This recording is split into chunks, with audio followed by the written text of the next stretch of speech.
Welcome, everybody, to Too Legit to Crit, a tabletop role-playing podcast hosted by two guys who make a vicious mockery out of TTRPGs, podcasting, and, well, life. Yeah, that's it's a pretty accurate description there. Yeah. I think so, yeah. Let me just cross off that intro. So never use it again. Oh, your intros, man. You put far too much work into those. It's depressing. To be fair, it's the only thing I really put any work into. I mean, valid point well made. Valid point well made. I don't. Okay, well, there is the production side of things, but yes, because I put zero effort into that. Yeah, you do the video production, so yeah, true. Yeah. Without you, we would not be streaming. So I'm clicking a button, but no, but I mean the way you click the button is very few people can click a button like me. It's it takes a lot of skill to click a mouse button the way I do. I think it is pure technique and skill just to click that button. But my name is John Santana. I am still Justin. We kind of wandered off on that one for a bit. We did. We ambled to that point. We did. We tend to do that. We struggle with staying on topic. I have noticed. Yeah, but I mean, I think that's what people come to expect now. I mean, yeah, valid point. It's I mean, we use this phrase a lot when we're just chatting, but that's pretty on brand for us. Pretty much, yeah. Pretty much. So, how have you been, my good friend? Ill, as you can tell from all the coughing. The small gremlin-shaped human being that lives with me decided to give me a lovely bout of the flu, which decided to go straight to my chest and give me this beautiful voice, but unfortunately a horrible cough. So other than that, though, I've been great. Couch in the chat has just put, just staying on topic? Oh, yeah. No. It's not something we do here. Yeah, it's not something we do here. If you want people to stay on topic, I would suggest you tune into a different podcast. We're mavericks. We're renegades. We don't keep to topics. Where we're going, we don't need no topics. Wow. Okay. We're going into the movie references nice and early, I see. Yeah. What about yourself, though? How have you been? We got distracted on asking each other how we're doing, for God's sake. We did. I am doing great. Had a very busy past few days. Yes, we did. With some social activities. Yes. Check me out. Yeah. I actually peopled. Yeah. Couldn't even help me with character creation for something because he was out peopling. I was peopling. What the fuck is that about? Successfully. I peopled successfully. It was a work Christmas do. Unacceptable. Nay, it was the second work Christmas do of the month. How many work Christmas do's do you need? Well, obviously 2. Now, one of them was like the department-wide, and the one last week was my team. Oh, okay. So yeah, go ahead. So okay. it was a lot more condensed. And, to be honest, a much better time. Yeah. But I was still home by 11. I'm not surprised. Home by 11, going, fuck, that was exhausting. I mean, yeah. But speaking of character creation, the character I was creating was for something very fun. So I was creating a Blades in the Dark character. Yes, you were. And may I say, good character. He was awesome. I loved him. This was one of the first times I've ever built a character with concept first and then looked at mechanics rather than building the mechanics and then gone, right, how can I build something around these? And honestly, it was so fun. I've always found you get a better character doing it that way. You not only that, but you can identify with the character a lot more. I wouldn't say a better character. I'd say maybe a richer character. Because I mean, better is a matter of opinion, right? Because to me, a better character is one that is more competent in whatever I want him to do. Whereas this character was not very competent at anything, mostly because of me, not so much the character. But yeah, but isn't that a common thread? It's all of my characters. Yeah, it's all of your characters. Yeah, I mean, I'm the weak link in the chain of every character I've ever built. Yeah. But Blades in the Dark, I finally played some Blades in the Dark. You did. And I tell you what, it is such a good system. It is so fun. Like, just the way it flows really well. The group dynamic of it is awesome. And I mean, the session itself was just fucking incredible. We're not going to go too much into what happened, obviously, because of reasons that we'll get into shortly. But it was so much fun, and the campaign you put together was incredible, and I loved every minute of it. Thank you very much. I went back and forth on what I was going to do. And I did look up things that were pre-written, and because obviously we had, and it's no secret, we're not spoiling anything by saying it was a holiday theme. It was a Christmas themed one shot that we did with the amazing folks over at Crossing the Nerdverse. Yeah, they were just they were so fun. Just a fucking delight. They were amazing, man. Like, yeah, I think like it's hands down one of the best sessions I've had with people that I've not known beforehand. Like it was, I mean, the start, obviously we took a little while to kind of, for everyone to feel out where lines were and stuff like that. And once we all realized we didn't really have lines, and neither did they, everyone was like, fuck it, free for all. And we had so much fun. Yeah, it's when you're playing with people you don't know, you've always got that obvious element of kind of stepping into the unknown, etc. etc. It becomes a bit more difficult normally when you're dealing with a group that's already established. Yeah. And you coming in as a player probably would feel it a lot more than I did coming in as the GM.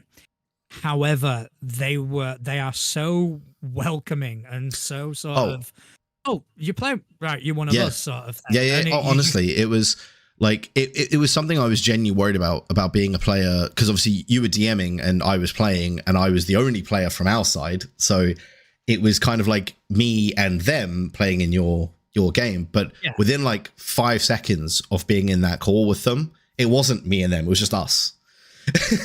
Yeah. It was so good. Personalities really gelled. You know, they are such an amazing group. I've been listening to them for a bit now, and you know, their episodes. If anyone's out there and wants something similar to what we do, but more on a much broader spectrum, on a much broader sort people of that actually know what they're talking about. They also know what they're talking about. That is a very important thing to. That definitely came across when we were playing.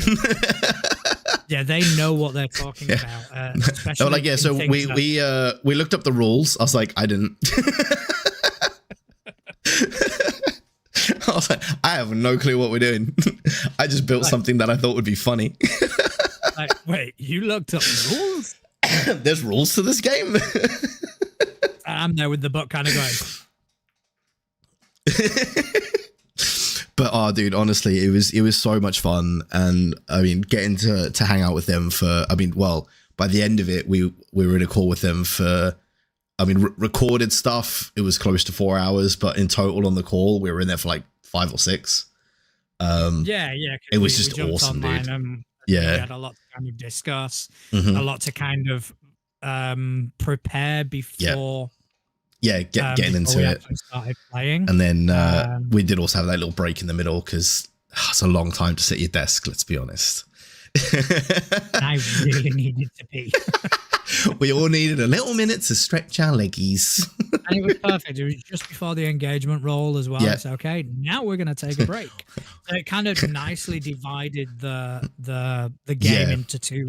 Yeah, so we had kind of planning, it was just awesome planning, then and then the actual job, and it was so good, dude. And I mean, I'm finding it so hard not to talk about stuff that happened because it was just so awesome.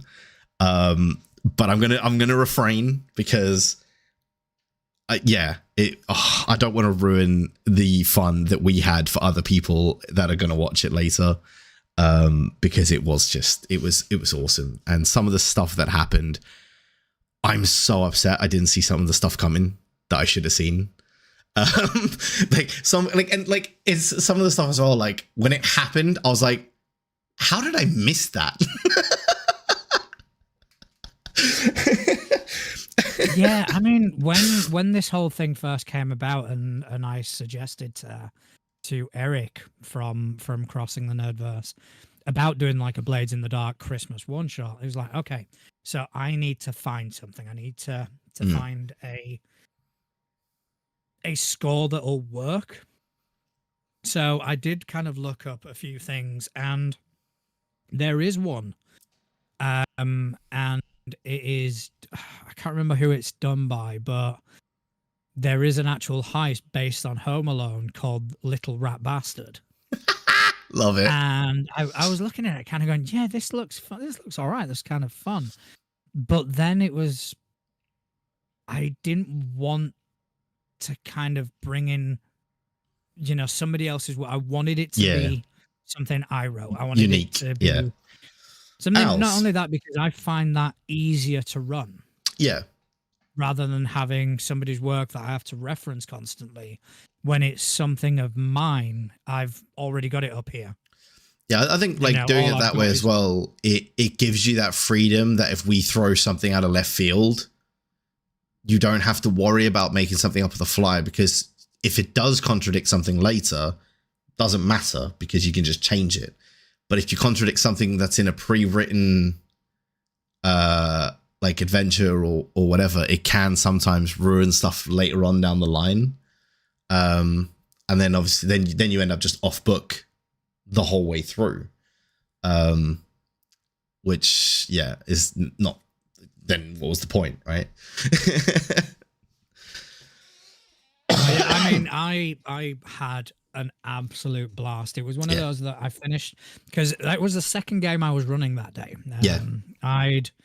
I'd already run Kingmaker from like 12 till 5.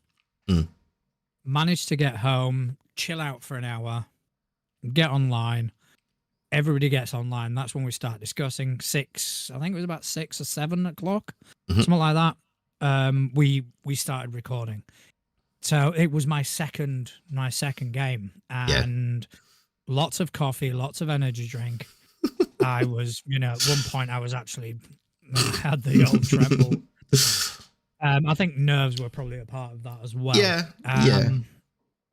But it just, by the time I'd finished it, I was so amped up. Yeah. Like there's no fucking way I'm sleeping. Sleep is going to evade me tonight. I'm not. Yeah. I like switched everything else, got into bed, and my mind is immediately going, what's next? Yeah.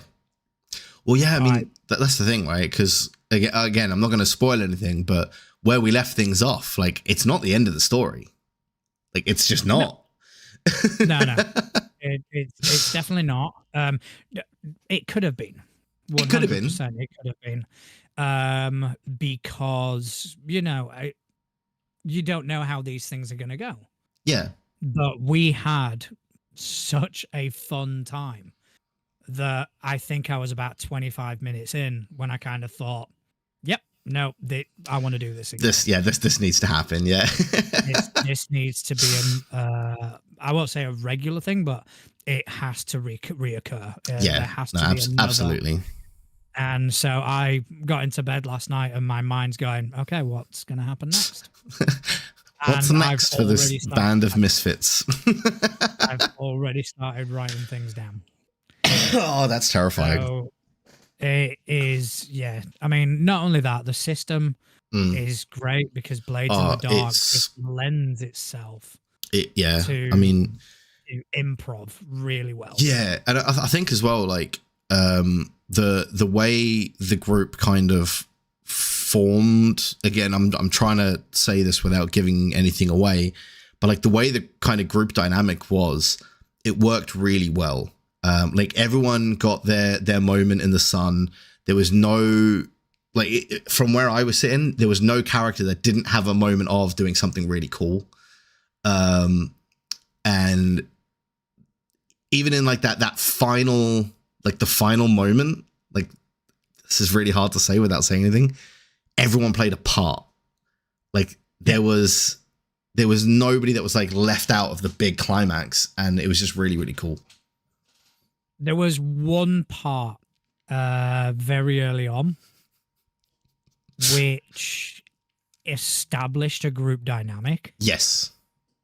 Really fucking well. Yeah. And I didn't intend the scene to be as prolonged and as sort of fleshed out.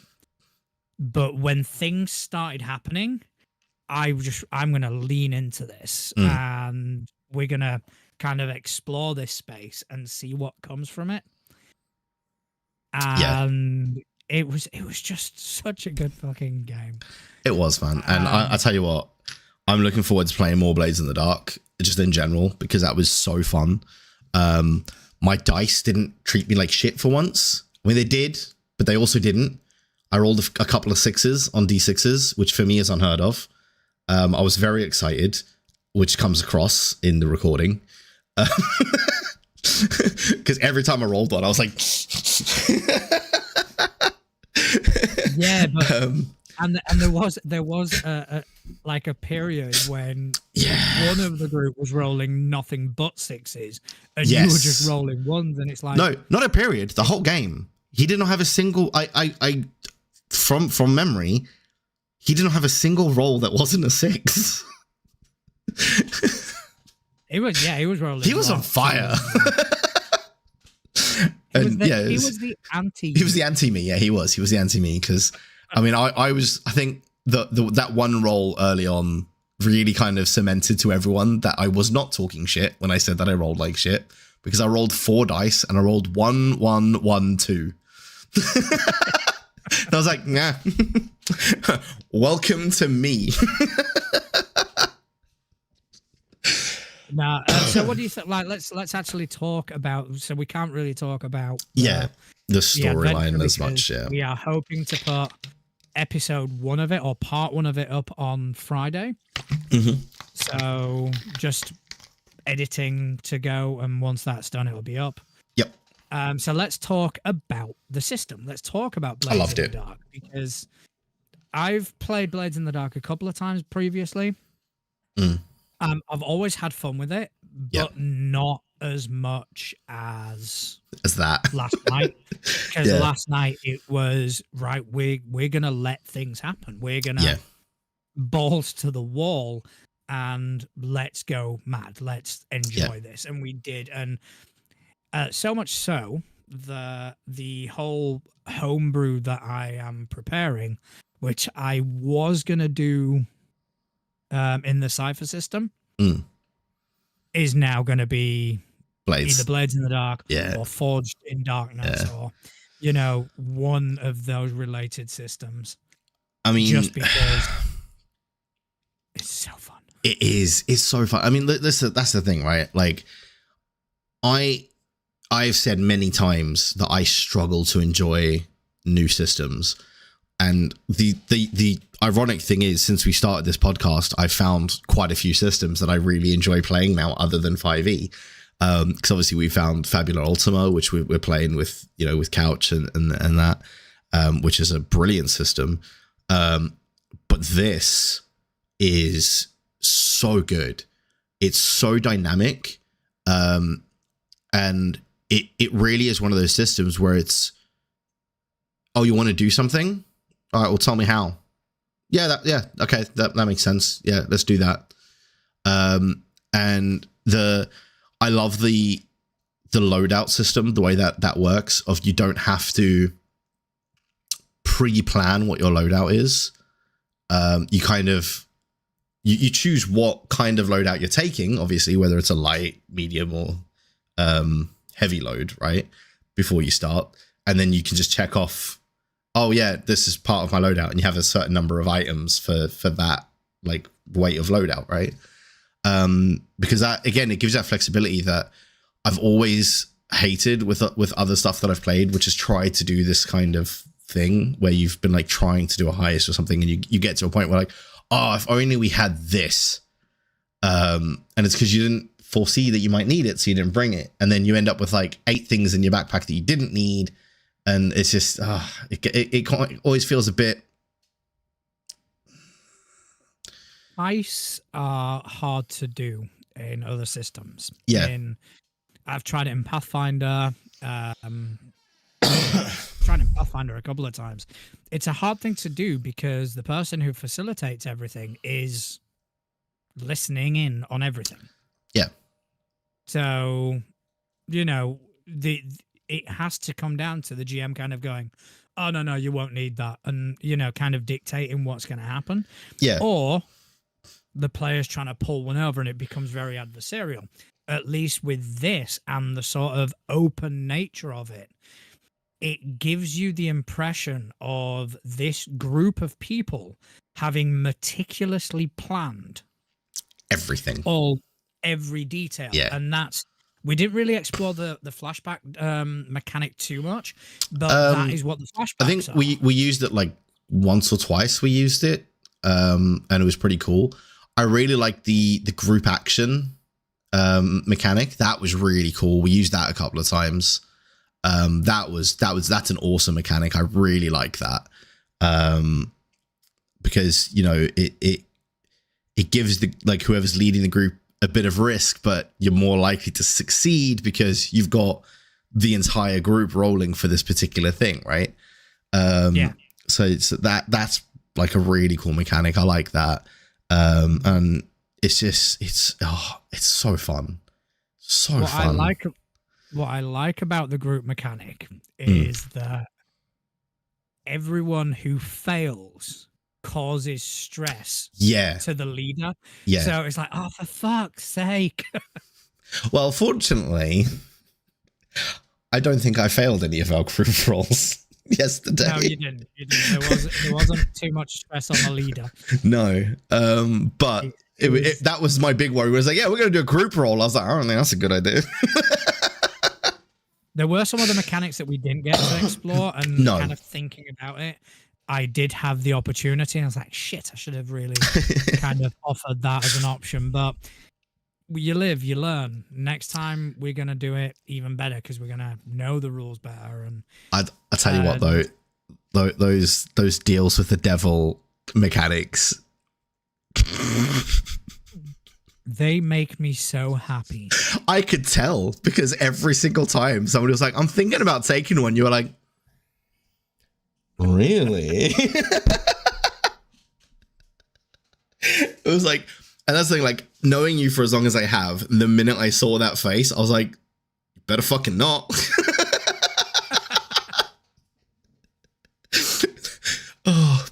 Dude, it's such a cool system, and like the way that you can like increase your chances of success by adding stress or deals with the devil, things like that to increase your chances of success is really cool, and I really like that as a mechanic as well, because especially for someone like me who rolls like shit, having the ability on something really, really important to like add a couple of dice to my pool is massive for me. And again, in last night's thing, one of the rolls that I had, if I hadn't have taken that extra dice, I would have failed the roll, because the die that I had that got me the success was the extra one I added. Yeah, and like again, the mechanic that I now realize that we could have like introduced and used was the resistance roll. So if something bad happens to you, Yeah. you can choose to resist it.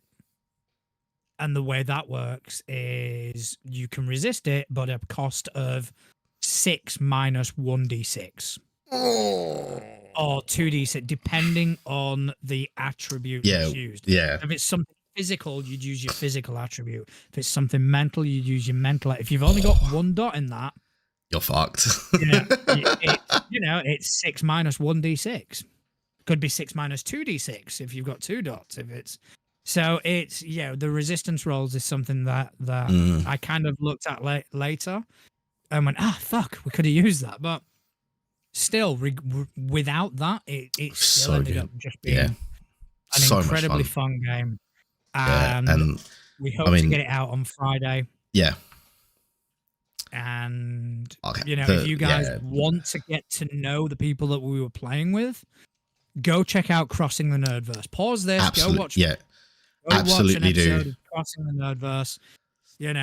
Fantastic group of people. Great group of fantastic group of people. I would like to get Clark and Couch on the show at the same time and let them just have an anime off. Yeah.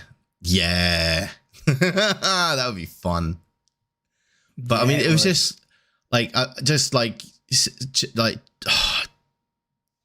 hanging out with them and like just chatting and having a laugh, and it just felt so what's the word I'm looking for here? Natural.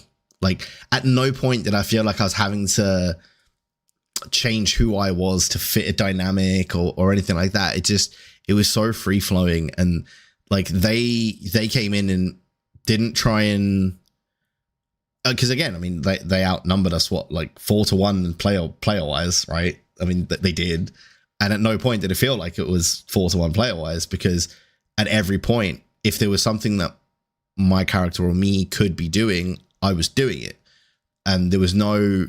It was just it was awesome. I had so much fun, and I can't wait to do more stuff with them, and absolutely like go and check them out. They're a fantastic group of people and so much fun. Yeah, definitely.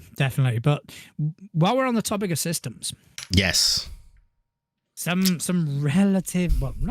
rather big news dropped this week. I kind of saw it happen in the moment, and I think my actual words in the Discord were "fuck me," because I got an email. I a while back signed up for notifications on BackerKit regarding MCDM, the Mac Ovil RPG. So I was at work and just happened to check my emails on my phone. And this was about 2:15. I'd received the email at 5:00. So 10 minutes later, I went, it's, the BackerKit's out. Let's check it out. Clicked on the link. It was already 250 grand deep. I mean, I'm not surprised. I was watching it go up. It was just ticking over and ticking over and ticking over. I think now they must be in the millions. They are comfortably, yes. They're at 2.858 million. So just shy of 3 million is where they're at now. And how long left? 25 days. 25 days. So I'm guessing they could probably hit about 5 million. Probably. Because normally, like the last few days, there's another push. Yeah, it's going to kind of plateau for a bit. I think as well, like, because that's going to take them over to after the Christmas period, right? So people are going to have another payday between now and when this ends. And obviously, especially at the moment, right, a lot of people, their paycheck is going towards Christmas presents and the Christmas season and New Year's and all that sort of thing. Which means that New Year's like payday, a lot more people are going to be able to go into this and throw money at it. And I mean, it looks awesome. And there's one bit in it that really appeals to me. Really appeals to me. Attacks and spells can't miss. I was just about to say, I bet that appeals to you. Because, as we all know,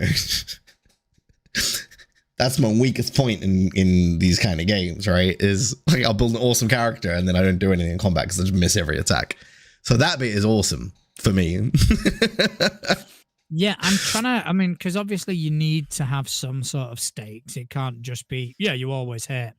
But it does kind of make sense. And here's why. In my homebrew campaign, and even in my Wednesday game, right, I've got more than one character who are full plate wearing paladins. Yeah. All right. So obviously, armor class is through the roof. Right. However, if a trained combatant is not going to miss something that size, yeah, they're not going to. Now, they're not going to bypass the armor. They're not going to cause any injury, but they are not going to fucking miss.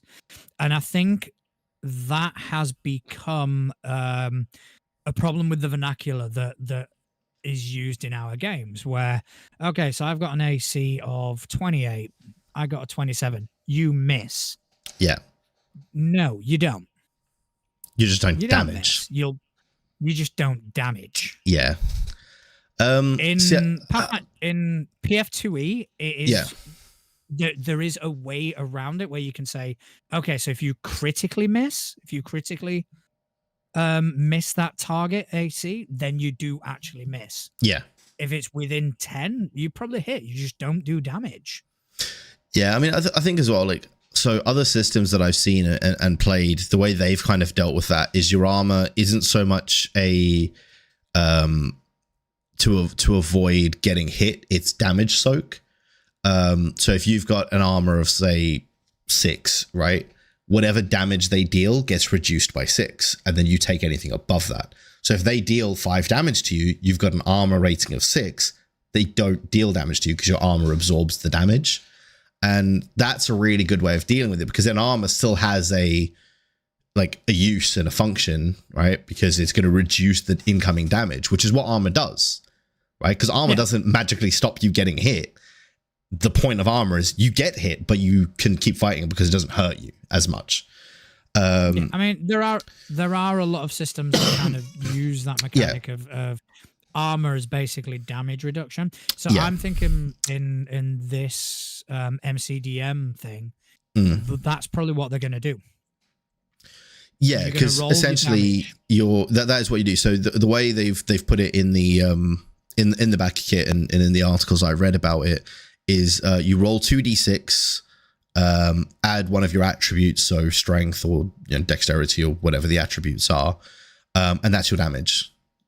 So you don't miss, or you will deal that amount of damage. And then I'm assuming, because otherwise it is just going to be a case of you roll damage until they fall over, or they roll damage until you fall over, which is not really that great. So I'm guessing there's going to be some kind of offset in there somewhere, but they don't outright state what it is here. That I can see anyway. Well, I'll be able to tell you when my backer kit arrives. Fulfilled. I did the PDF.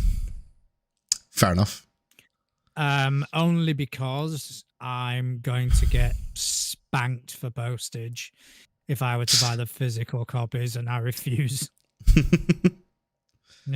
I think the 2 physical books are about $130.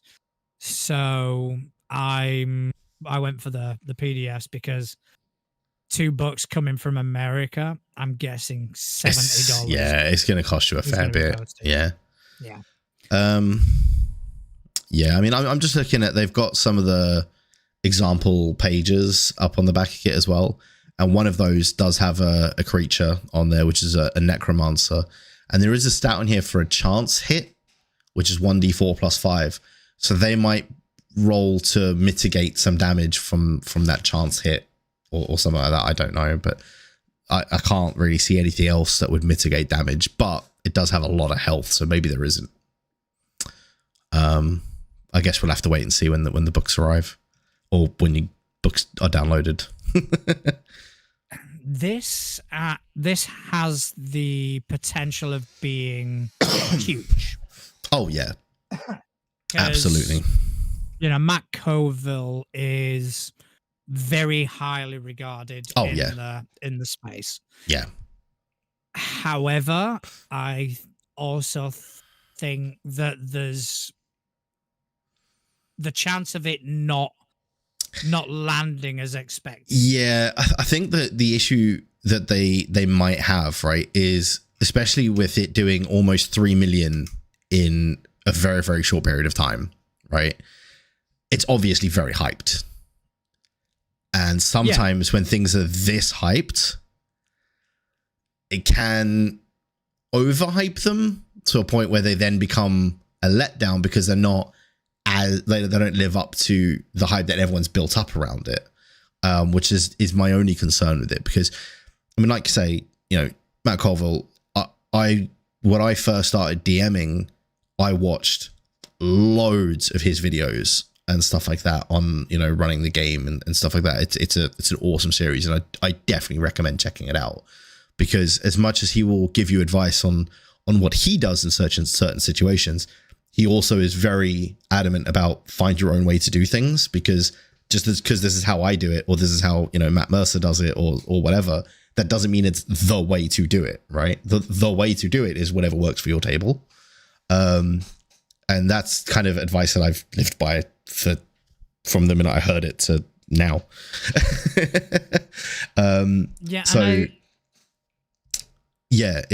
He knows what he's talking about. And like you say, massively respected, but I'm just worried that it gets overhyped and then is a letdown. I think that's a definite concern. As well respected and highly respected as Matt Colville is, I don't think he has the pleasure of having the celebrity status that someone like Matt Mercer, or Griffin McElroy, or Brendan Lee Mulligan have, where these people have a fan base not only because of the work they do, but because of themselves. Yeah. You know, they could put out any product, regardless of quality, and it would sell. Yeah. Whereas I think with someone like Matt Colville, whose popularity stems from how well respected he is as a GM, I think his work is going to have to kind of stand on its own two legs. Yeah. No, definitely. Yeah. And I mean, don't get me wrong, I hope it does, because like I say, if there's going to be a system where I don't have to roll to hit, I'm going to be a very, very happy boy. An unbelievably happy boy. Which is, again, one of the reasons that I love Blades in the Dark, because you don't have to roll for initiative and shit. No, that I found incredibly refreshing with Blades in the Dark. Yeah. Because it's just, I'm going to do this. Cool. As much as I love Pathfinder, the initiative and the combat, after a while it gets tiring. It does, yeah. It just gets to a point of, you know, here we fucking go again. Roll for initiative, right? Okay, and you know, let's start focusing on mechanics. Let's not focus on. Whereas Blades in the Dark is it's all story how do you orientated. Want to resolve this situation. Yeah, what do you want to do? Well, we had a prime example in the session we just had, right? And again, I'm not going to go into what happened, but we were presented with a situation, and before any of us could respond, someone resolved the situation. And there was none of that, like, you know, we're in the midst of a conversation. Somebody says, "Oh, I'm going to do this." Okay, let's roll for initiative, and then it takes you out of that role-playing scenario that you were in the middle of and throws you into a mechanic scenario. Whereas Blades, it was, you're in the middle of a role-playing scenario and your role play just happens to be that you're going to do something combat related, cool, that resolves, it's done. Carry on with the role play. And that was so cool to me. Yeah, it is. I mean, it's one of these systems that you see how many awards it's won and just kind of go, yeah, makes sense. Yeah. With Fabula Ultima being another one. Absolutely. I think as well, like, you see how many awards they win, and until you play them, you're like, really? And then you play them, you're like, oh, I get it now. Yeah, I mean, I'm earmarking it for the like the long-term homebrew I'm going to run, because I was at work the other day again on my lunch break looking at, like, I think it was Blades in the Dark and Cyberpunk, and then I came across one called Hack the Planet, which is essentially a Forged in the Dark Cyberpunk game. I was like, oh, yeah, that's it. It's done. Decision Sold. fucking made. Sold. Yeah. So yeah. It's awesome. Yeah, there's going to be a lot more Blades in the Dark conversations to be had in the future, I think. 100%. I mean, like, the only other bit of news that I've got that I think is definitely worth us mentioning, and it's not strictly tabletop related, but it also is. So Baldur's Gate 3, the D&D based video game that's been all the rage recently. I haven't played it yet, but I've heard nothing but good things from people that have. And by the looks of this,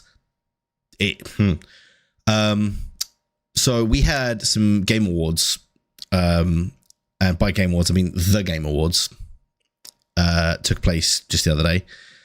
Baldur's Gate was nominated for 8 awards. That's a pretty big achievement in itself, right? It won 6 of them.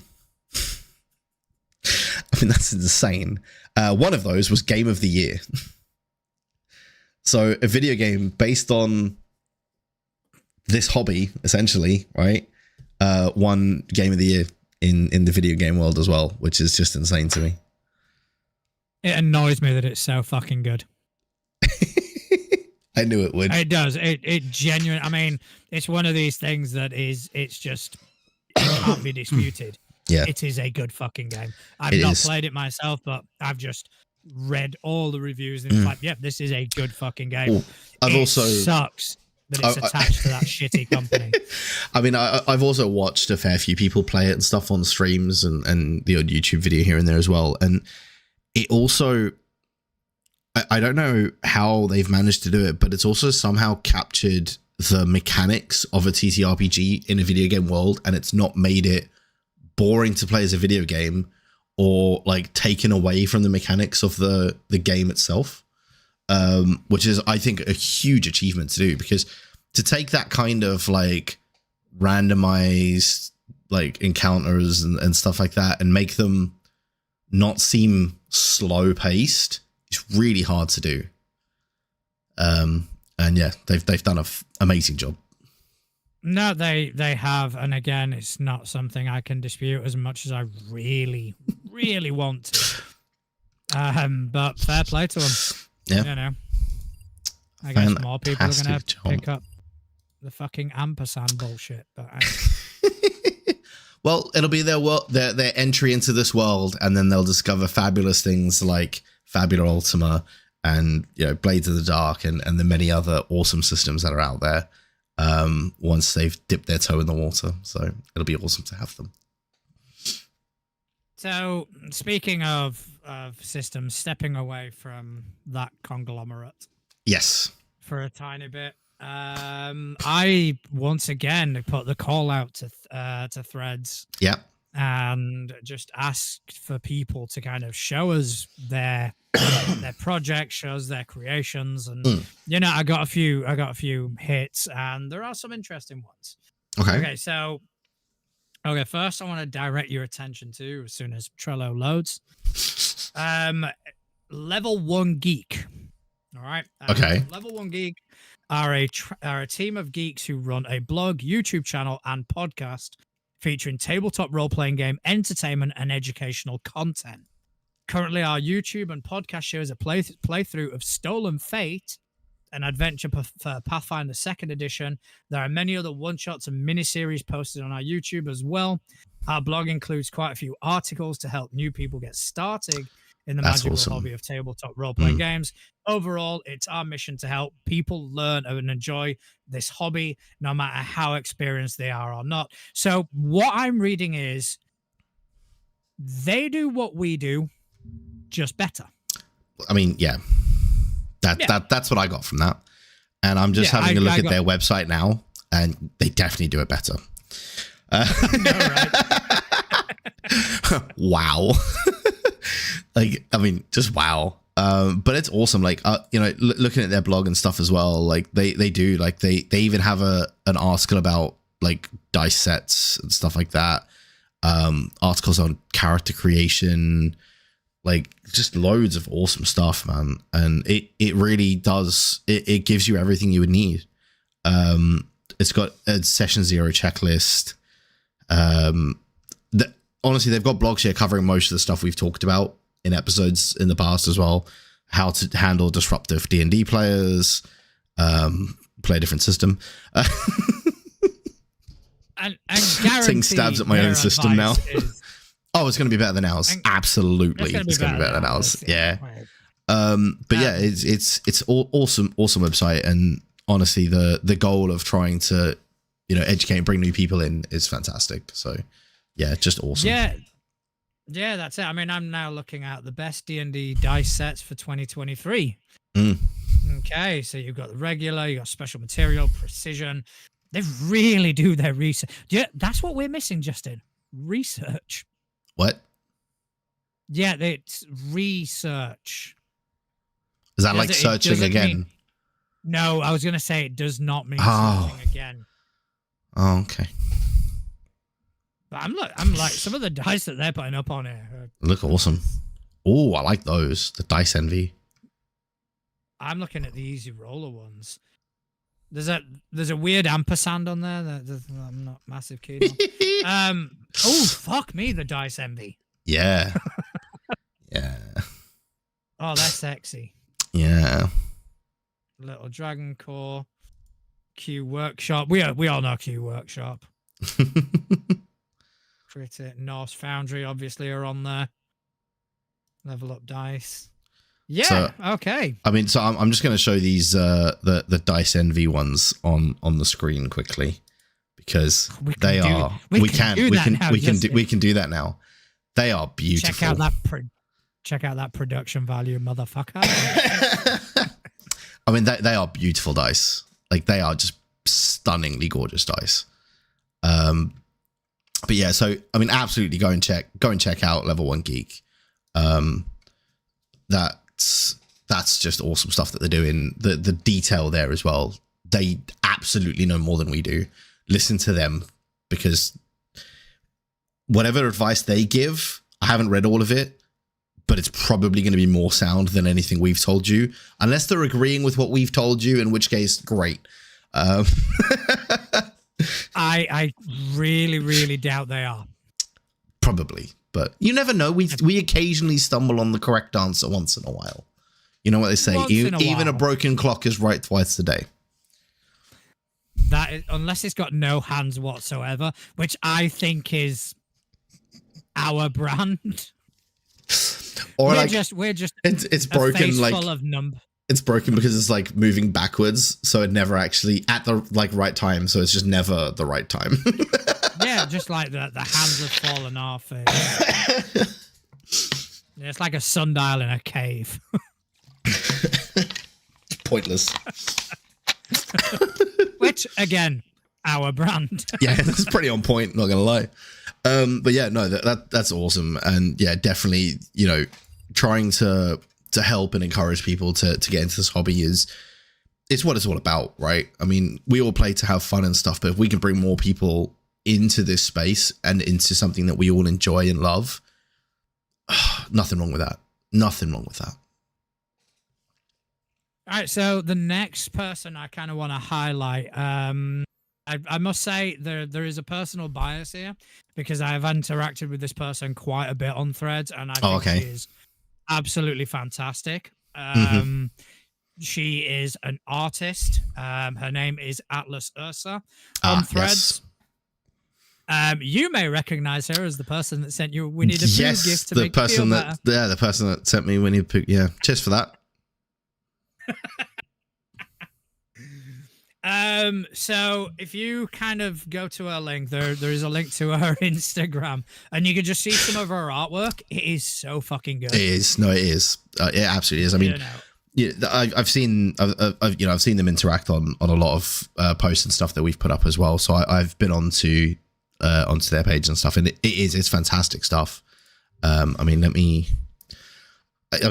we were just talking about how we have this production value now. So why don't I use some of that and display? Yeah. There we go. Boom. Oh, this one, because this is awesome, and it has a wolf.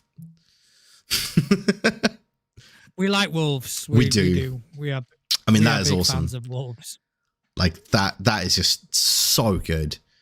And yeah, just phenomenal stuff. But I mean, go and check out their artwork. It is incredible. I mean, there's character art in here. There's some landscape artwork as well. Just all kinds of stuff on there, and it's absolutely fantastic stuff. Also does commissions. So if you have a character that you want to get drawn, I can't fault the artwork. It looks fantastic, as you've just seen. So definitely worth a look.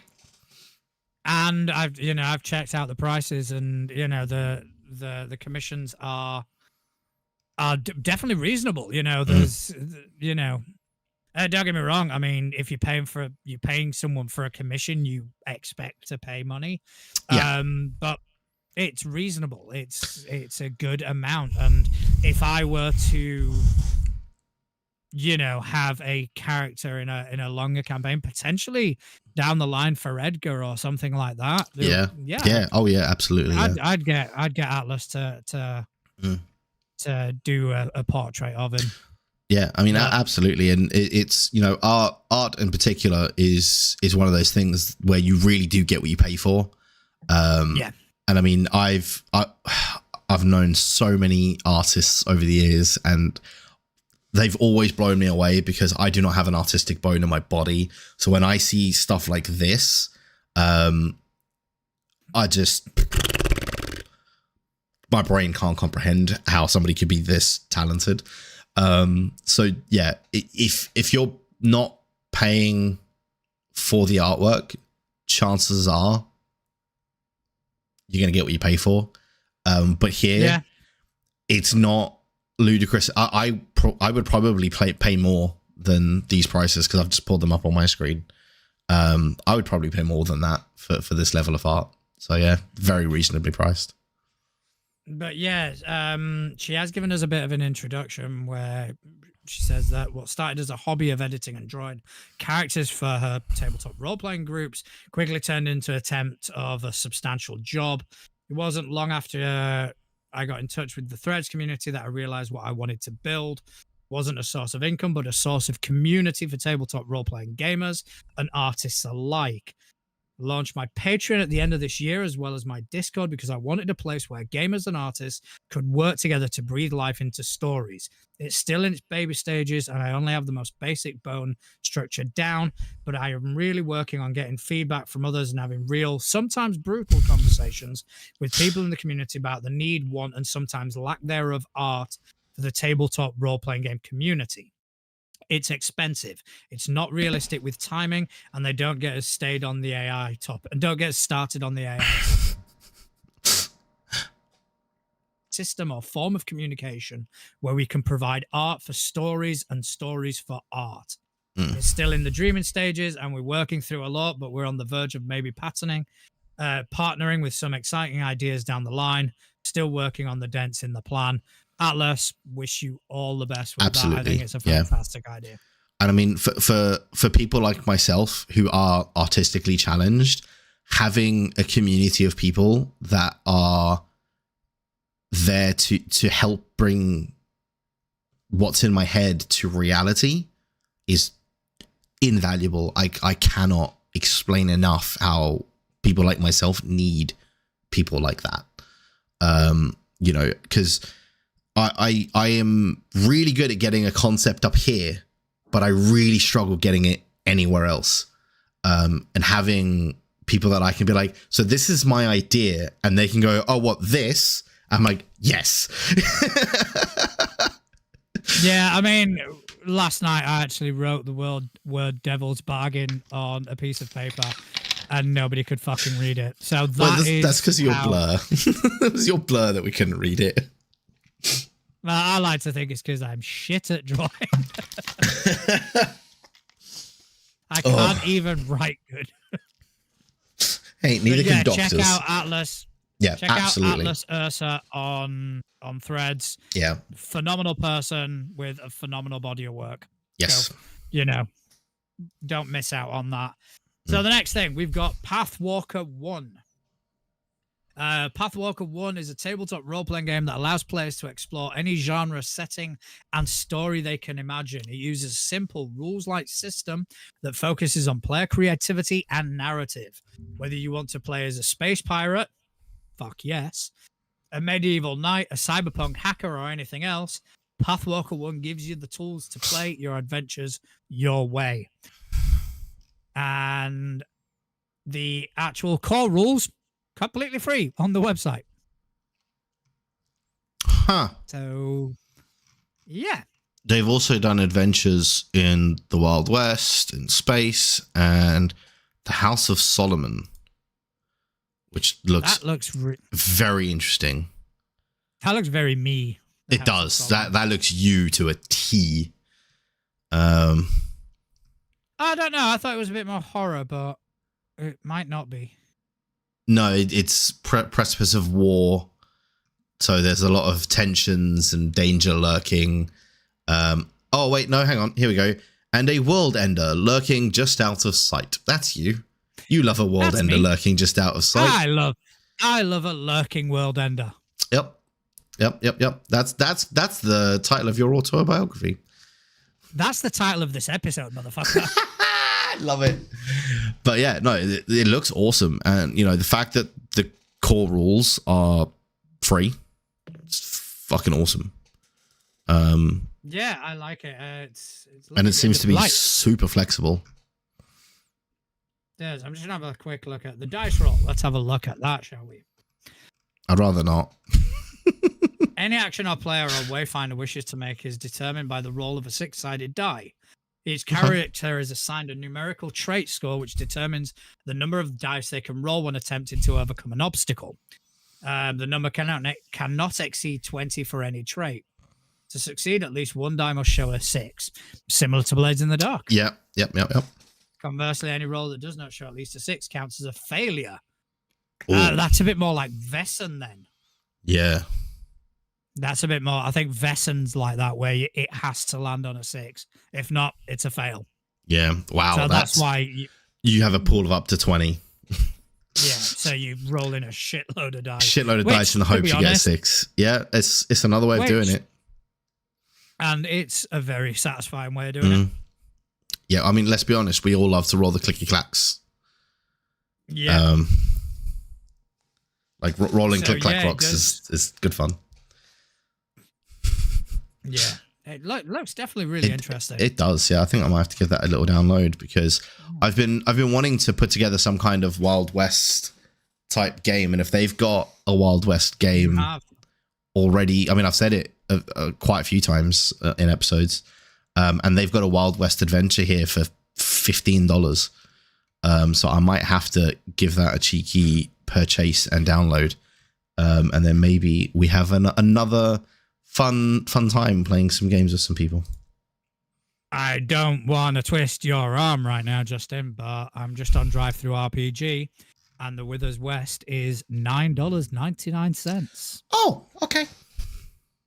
Just gonna add cards. Just gonna add 2 cards. And I've got to log in. I'll do that in a bit. It's not me spending money today. Well, I've already done all my Christmas shopping, so any money I have now is currently spare money. So I can spend a bit of money on spare myself. money is free money. I'm not sure that's quite how it works. It 100%. That's how it works. Spare money is free money. But no, that looks awesome. So I will be purchasing that after recording, and I might talk about it next episode unless I'm planning to run a few, in which case I won't tell you shit. Yeah, but you'll find out. Nope, you'll find out. You'll find out. The same way I found out about Blades in the Dark, by playing it. Yeah, fair play. All right, okay. So next one, we are going to Neon Shadows. Ooh, interesting. You are gonna. This is right up your fucking street. Yeah, I mean, I read the first line and I was like, yes. It's a GM-less TTRPG that takes place in a city built to allow the land to heal after a large-scale war. It is powered by ether tech, and while intentions behind building the city were good, it quickly fell into districts separated by walls to keep those closer to the top safest. It offers 9 playbooks, all inspired by the 9 Enneagrams and a player-led world building. Powered by a new system called Dice, players use cards to interact with one another and the world around them through a different actions that... Wait. The system is called Dice, and it uses cards. Now, I both love that, but it also hurts my brain. There is a reason, because Dice is an acronym, which I'm trying to find now, okay? Right, okay. That Dice is an acronym. It's the Deck of Influences, Consequences, and Expression System. Okay, got you. That makes sense.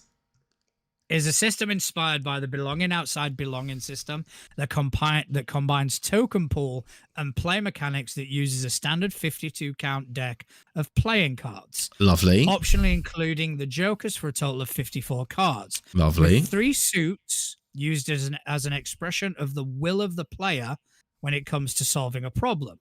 Hearts for emotion, diamonds for intellect, and clubs for physical. Love it. Spade cards are the expression of fate in the world, allowing for a diverting narrative and adding stakes to the current situation. I love that.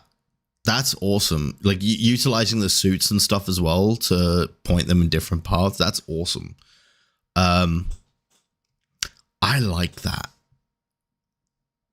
I really like that. All right, so there is an itch development page that we can go and have a look at. Shadows pre-orders are now live for a special price, and that special price for pre-order is $15. That's not bad. And that's there is really not bad. Demo. Yep, there's a demo to download as well.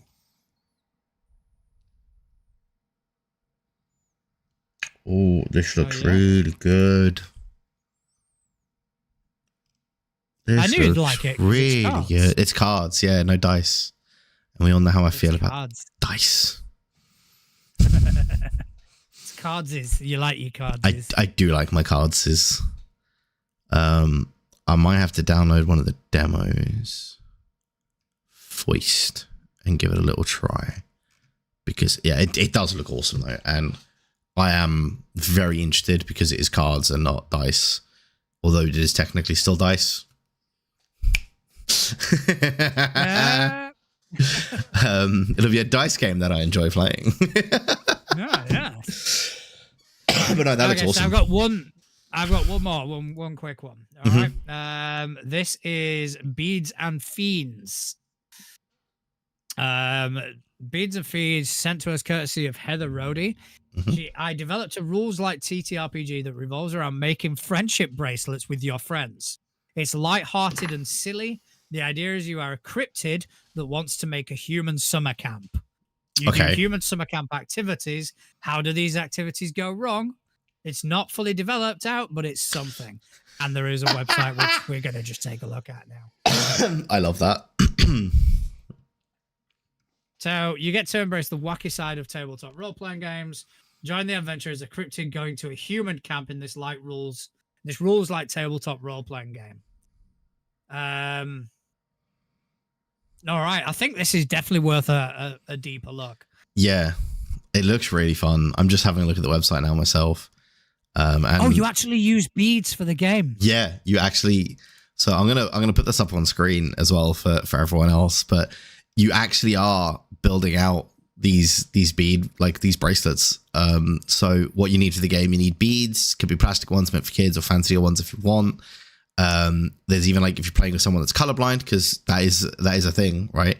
Get ones with different shapes and textures and stuff like that, which is a really, really good thing to do, because some people that would kill the game for them, right? If they can't see the different stuff, right? So definitely worth doing. Paper, pencils, and scissors, and then there's even a link to like a kit for building these bracelets and stuff, which obviously you would use to do this. So that's pretty cool. So this is just the system, and they're currently working on a one-shot for it as well. But it seems really fun. It definitely is one of those things that like, for, you know, like wrapping up, if you've had some time at a convention with friends and stuff like that, you want to wrap it up at the end and have something for everybody to take home. This would do it, right? Yeah, I do like the fact I do, yeah. It is name your own price, and you can find it at Frogging Around. That's PHROGGING around.itch.io, and it is name your own price. I always say if it's name your own price, chuck some money in there. Yeah. Don't do a zero. Don't be that guy. Don't be that guy. Don't be that person. Don't be that guy. Yeah. Someone's worked hard on this. They deserve something. They do. You know, and it looks awesome. If you can afford a couple of quid, chuck it. I mean, you're going to spend what, £4? You're going to spend £4 on a fucking Starbucks. I just thought as well, that would be a really fun one to do with kids, because you get the kids actually making the beads and stuff as well, but also throwing in all the wacky stuff that happens. That'll be a really fun one to do with your kids and stuff. But yeah, that's awesome. I like that. That's really cool. Yeah, so do check that out. I mean, thanks to everyone who sent in some suggestions for us to cover. Just carry on sending them in. We love to see this shit. We love to see what the community is working on, because, you know, we want the community to grow. Yeah. So the more we get, the more we can cover. Oh, see, Couch is a good guy. Couch just put in the chat. Pay what you want. There's always a minimum of £5 for him. Couch is a good guy. I mean, be like Couch. Yeah. Actually, that's pretty sound advice for most like things. Just be like Couch. Yeah. What would Couch do? If you are on a pay what you want, what would Couch do? Yeah. £5. Fucking go, £5. Again, you're gonna spend more than that at Costa. Absolutely. Yeah. And Costa shit. Yes. Yes, it is. It is. It really is. But yeah, so yeah, guys, send in more stuff. We love to cover this. It's a community that we want to grow with, and we can only do that by kind of helping each other out. So, all right. Speaking of the man, the myth, the legend, should we take a wander over to the couch? I think we should. All right. I have 2 questions. I have one. You have one. Just the one. It's a bit, you know, scarce on the question front. Well, I think Couch of Sci-Fi, after their jokes last week about starting their own podcast with just questions, they're saving all the good questions for themselves. Yeah. It may not have been a joke. You know, be like, haha, yeah, we're gonna make our own podcast. Sci-Fi, message me now. But yeah, so I do have one question. You've got 2. So do you want to go first, and then I'll go, and then you can wrap up? Or are we gonna roll for initiative again? I want to roll for initiative. Oh, I don't have a D20 near me. To the other side of the room. Go on, then you roll for both of us. I can roll for the both of us. Because I've only got D6s next to me because I needed them for last night. I'm not getting the cryptic crits one. No, you're saving those. They're far away. He's saving those for special occasions. All right, purple's mine as always. Yeah. I got you this nice sort of reddish. Yeah, I'll go with that. Yeah. And I'm showing the 20 because I will never see it again. Yeah. Exactly. Yep. All right. Okay, let's do this. All right, rolling for initiative. Oh, one off the table. Oh, it's close. It's close. Is it? It's close. Very close. What did I roll? You rolled a 17. Oh, okay. But you rolled like an 18, right? I rolled an 18. I fucking knew it. Jesus Christ. I can't win. It was close, though. Jesus. Yeah, but I still lost. Your 17 came up, and I went, fuck, I'm going to lose to Justin again. And if Ricky Bobby taught us anything, if you're not first, you're last. Exactly. All right, so I'm going to go first. Yep. As soon as JotPhone decides to load. Okay, so the first question. Again, JotPhone loading. Fucking hell. Right, okay. So, the first question from the man, the myth, the legend himself, Couch. Let's go. What's he got for us? He's writing to us from Buried Alive. There's a question mark in there. Uh-huh. Buried under all those questions he didn't send us.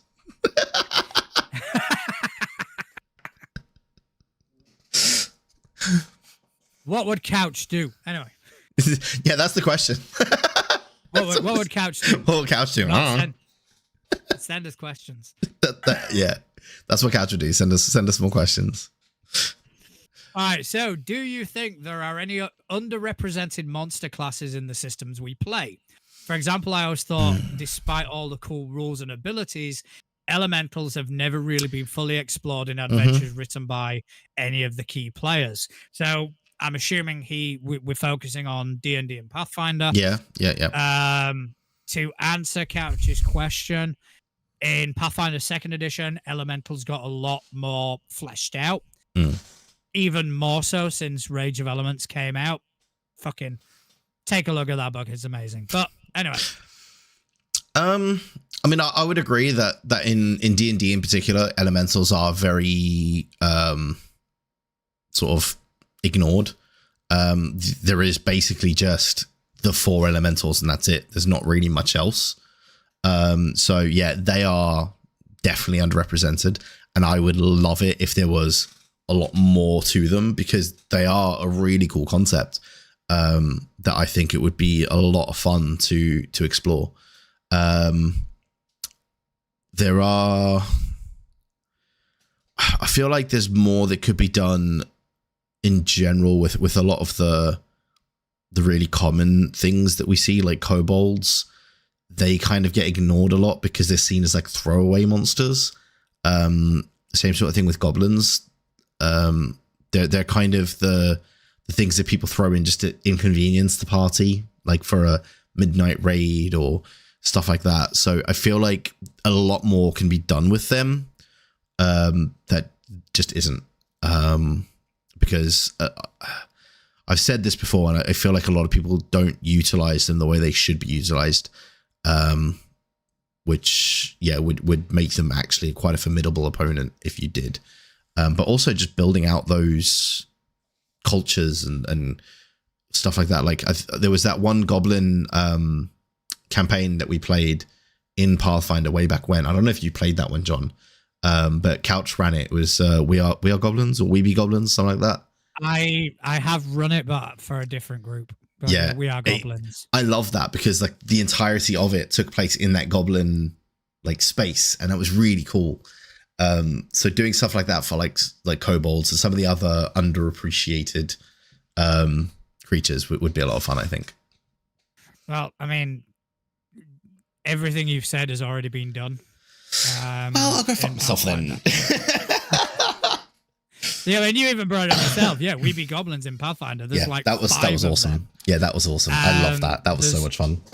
There's also like kobolds and goblins in Pathfinder are now no longer creature classes. There are player classes. There are player ancestries and stuff like that, and they have really fleshed out those sort of cultures, and it's really interesting.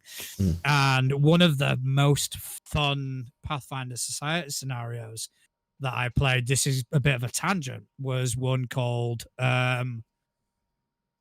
True Dragons of Absalom. It was a special that could only be run by certain sort of tier GMs, but basically you were playing as kobolds who get hired by the Pathfinder Society. And it was just all tongue in cheek, and it was fucking phenomenal. Like because it was all pre-gens, and my character basically had a list of all his enemies in his inventory, and underneath it said they know what they've done. That's such a you thing, though, as well. And there's part of the adventure where you are in this place, and you are going to get attacked. And the question is, kobolds are known for one thing. What is it? And my answer to the table was, we're going to Home Alone the shit out of this place.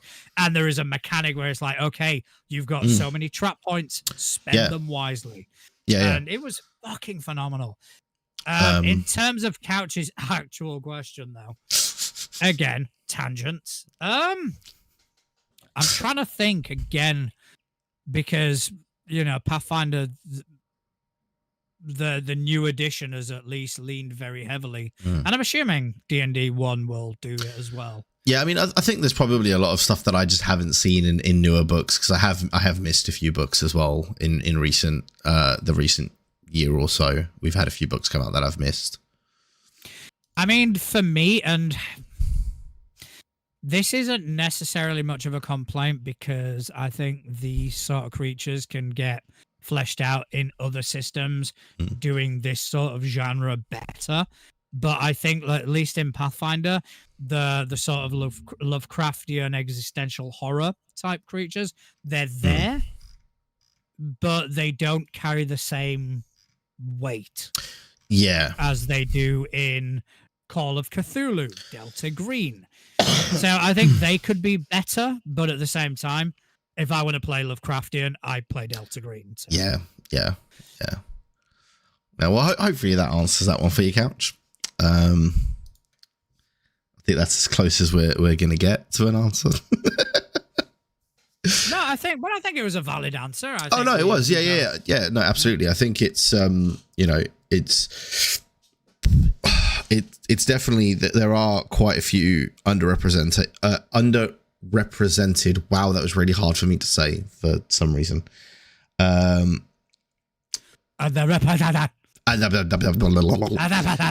feel like the guy in Bruce Almighty, Steve Carell. The when he's doing that newscast.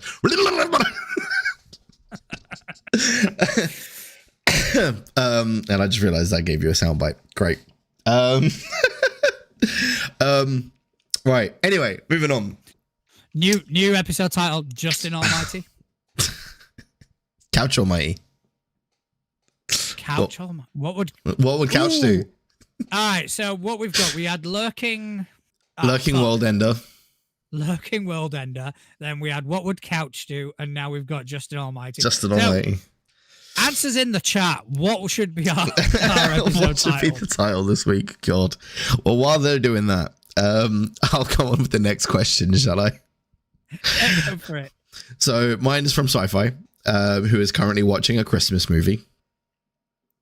And in that same vein, ask the question, what films do you get the most inspiration from for your games? Now, based on events that happened recently, that's a very long list for you. I can't answer that question right now. In 2 weeks' time, you'll have your answer. In 2 weeks' time, you'll have your answers, but I can kind of think lots. Honest movies, I'm just trying to think. I haven't really used movies. Again, there are exceptions to that rule, but in general, unless I'm trying to make something really obvious. Yeah. Something really really obvious. obvious that some people don't get, but anyway, obvious. Oh, so sad. unless I'm trying to be very sort of tongue in cheek, I don't tend to use movies because the chances are that players will have seen them. Yeah. You know, unless something like really obscure. And I think, like, case in point, the first iteration of this homebrew world I'm doing, this cyberpunk city, the actual player stories, the players sort of present situation is going to be based on a series of Hong Kong movies called The Young and Dangerous. Okay. And it is about a group of kids who start out in the triad. And they kind of grow up in the triad and they become more prominent figures to eventually become triad leaders. And that is why Blades in the fucking Dark is going to work perfect so for well. it. Yeah. No, absolutely. So, I think that is going to. I get what you mean, because obviously if you use any mainstream film, it's going to be very quick for people to connect the dots, you would think. I'm going to add that you would think, because we just recorded 4 hours of me not connecting the fucking dots on a bunch of movie references. But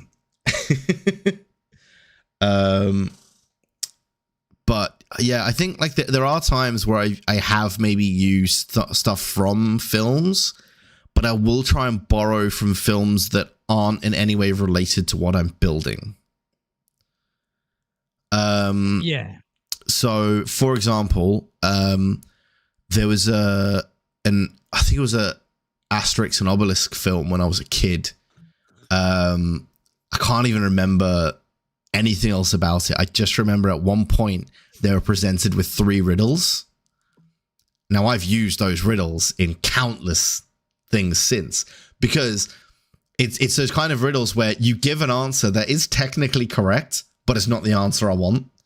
And it's those misleading kind of things that I really like, because people like a bit like we had in that door in Couch's Fabula campaign the other week, where we're like, well, the answer to the thing written on the wall is this, and then we all got shocked. It was like, well, okay, that was wrong.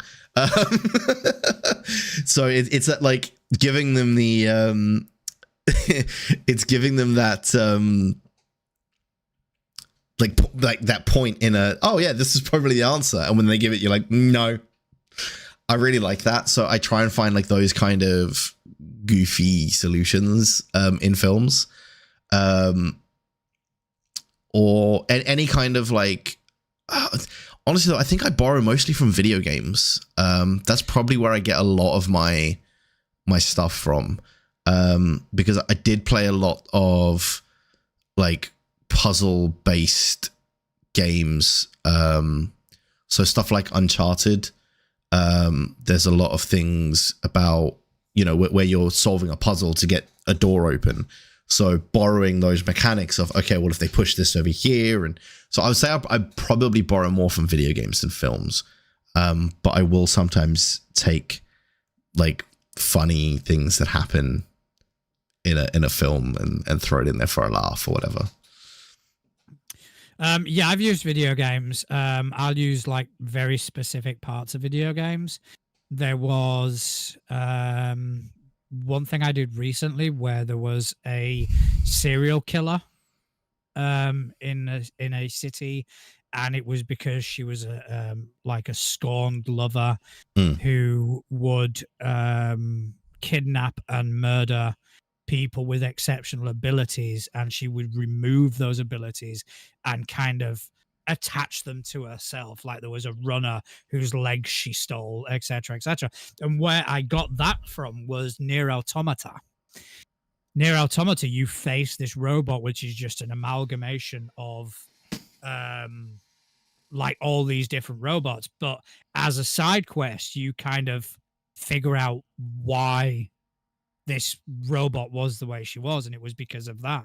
She was trying to make herself beautiful for the object of her desire, so she would just modify herself, and that's one of the things I did.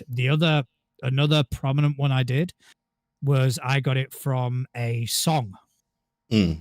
And it's over the hills and far away. Originally Gary Moore, Nightwish did a copy of it and did a version of it. And it is essentially someone who gets accused of murder. He's innocent, but he can't claim innocence because he was with the wife of his best friend. That old chestnut. That old chestnut. So I did a whole arc based on that. So yeah. I don't use movies. I will use things that other references. My attention. Yeah. Also, Couch did make a recommendation in the chat for a title for the episode. I don't know if you saw it. He says he's surprised we aren't going to name it. What would Couch do? Use Saran wrap. Fair. We can always dig at that little chestnut. I feel like that might be too much of an inside joke. Yeah, I mean, Lurking World Ender's good. I like Lurking World Ender. Yeah. We'll give it some thought, but we'll figure it out. What would Couch do is another good one. I do like that. Oh, right. I believe you have one more. I have one more question. And this question, as soon as I bring up the right thing, because I'm not on the right thing because I'm an idiot. Okay. This question comes to us from Chris, who has not put a location. Let's think of a location for Chris. I was going to say, in a way, that's even more intimidating because that means he's everywhere and nowhere. Everywhere and nowhere at the same time. Terrifying. All right. So Chris asks, what would be the worst thing to discover was a mimic? Oh, I like it. Okay. Flashlight.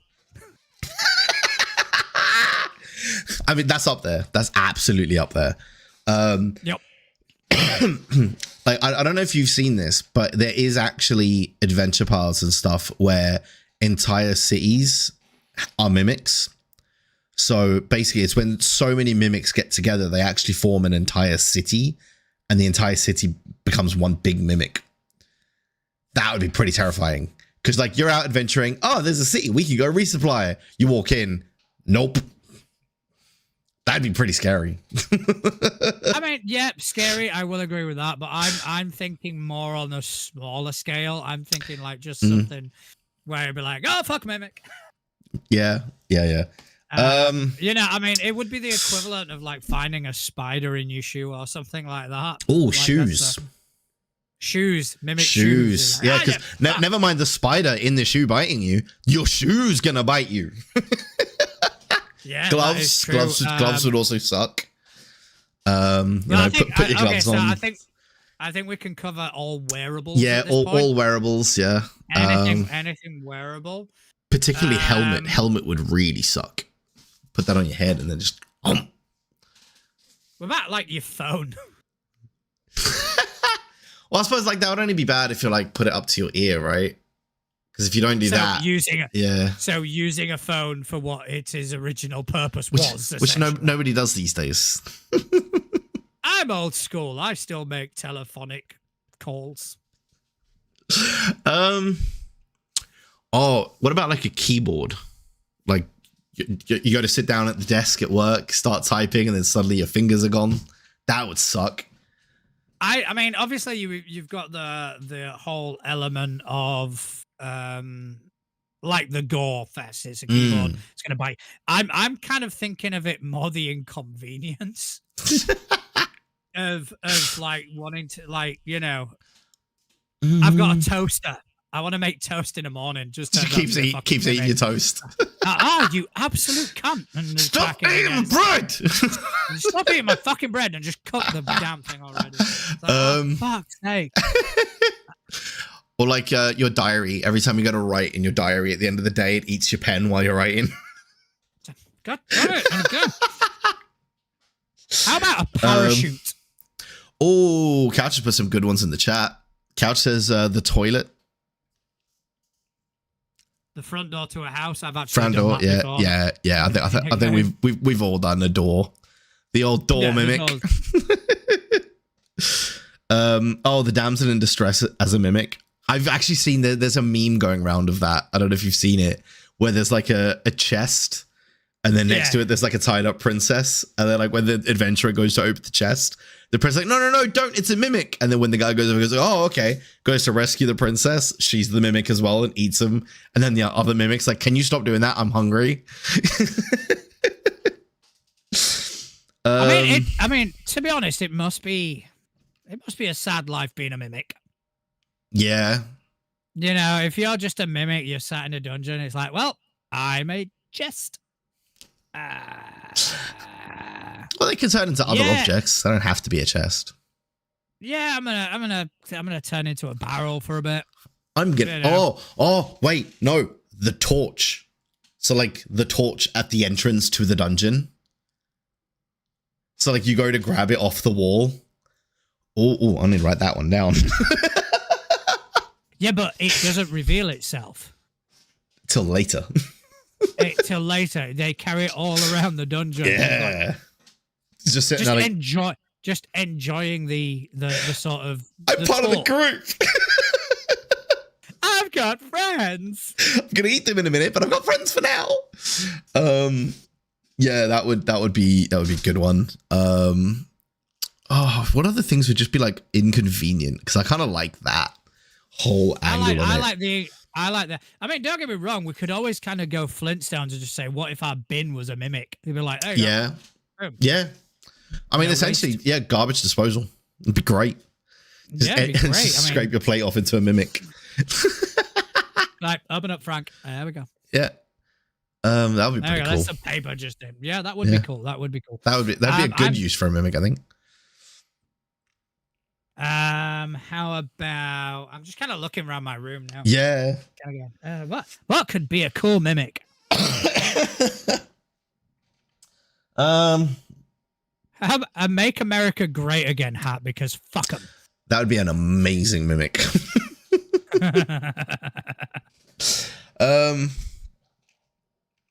What else would suck?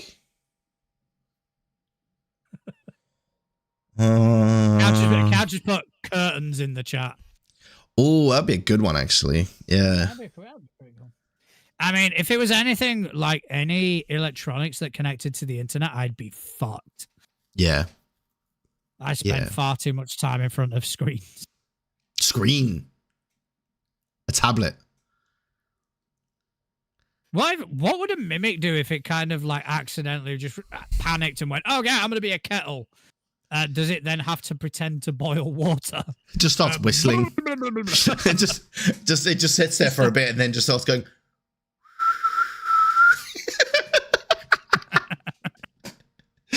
Oh god, that'd be brilliant. That'd be, you know. Oh, what about like a trap door?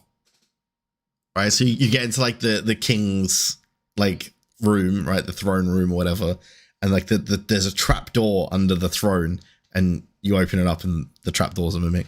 The king's just been sitting on a mimic for the last like 18 years. Yeah, or just behind a trap door. Yeah. So somebody goes and jumps over the trap door right into a mimic's mouth. They're like, "Oh, yeah. You absolute prick. You fuck." Oh, that'd be a good one. I think we came up with some good ones. Yeah, I think, yeah. Oh god, I could do that for hours. Yeah, fuck it. Why don't we? Next week's topic sorted. Mimics. What would suck? And failing that, next week we have a guest on. Yes, with us. We do. We have Tabletop Tail Spinners, who we kind of spoke about last week briefly. Yep. They're going to come on and they're going to talk to us about the podcast that they do. Mm-hmm. I'm really interested in the improv one. Yes, because that is awesome. I mean, improv is just such an impressive skill in general. You know, well, I mean, you guys have heard me and seen me stumble over trying to think of what to say next far too often. And to be able to, on the fly, just have something is, yeah, it's so impressive. So yeah, keep an eye out for that. We're going to kind of start reminding people soon about it in the chat. Any sort of questions that you have for either us or for them, by all means, just send them to us. Any sort of projects or creations you want us to kind of take a look at, we're always happy to hear more about them. But other than that, I just want to say a big thank you to Couch, Chris, and Sci-Fi for sending in some fantastic questions. Again, if you want to get in on this, you want to give us something to do, send us in some questions. You know, absolutely. We love to hear from you. I want to also thank you, Justin, for spending some time with me this evening. Do you want to tell people whereabouts they can find you on the web? That's yes. Providing you don't die in the next 5 seconds. So you can find me in most places at Justin Accurate TV. And I do occasionally stream video games over on YouTube now. I don't do it on Twitch anymore. I've abandoned Twitch for streaming. I don't stream over there anymore, but yeah. As for me, you can find me at Natural Juan at dice.camp along the Mastodons. You can catch up with everything we do at toolegit2crit.uk. You can interact with us at toolegit2crit on Threads, Instagram, Blue Sky, YouTube. We also have a Facebook group, which is Too Legit to Crit. Come along, talk to us, tell us what you think, good or bad. We're happy for the criticism as well. But if you do like what we do and you want to see more, give us a like, give us a rating, subscribe, tell your friends about us, because we love this community that we've kind of accidentally fallen into, and we want to kind of see it grow, and we want to grow with it. But most importantly of all, thank you to everyone who has taken the time out of their busy days to listen to two idiots waffle on about tabletop role-playing games. Thank you very much. Good night. See you later, folks.